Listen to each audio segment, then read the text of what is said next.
So this podcast is about heat and temperature and how they are similar, but they are not the same.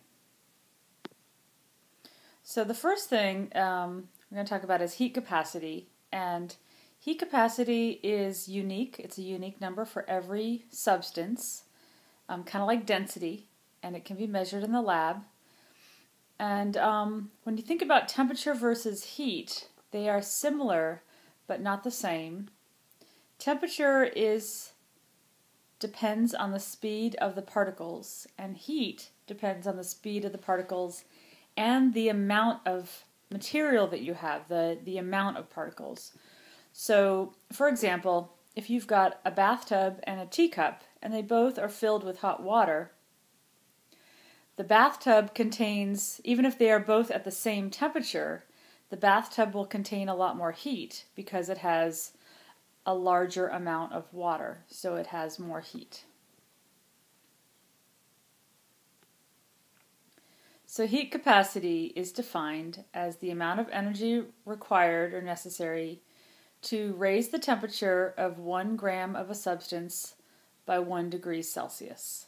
So we are going to report heat capacity in joules, so it's going to be the number of joules per gram per degree Celsius.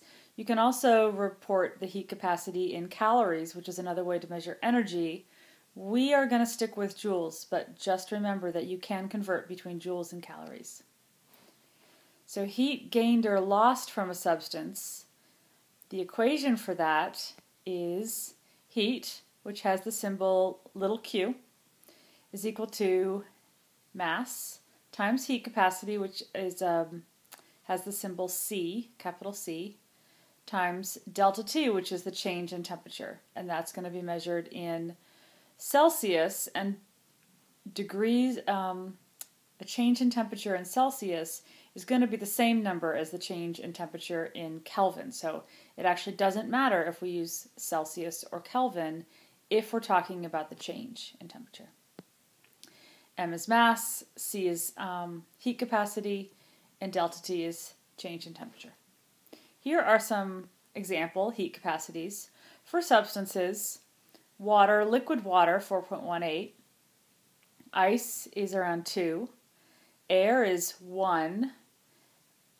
Sodium chloride crystals, 0.8. And iron, which is typical of a metal, is 0.45. Copper is 0.39. So you can see that water has a really high heat capacity, and most metals typically have pretty low heat capacities.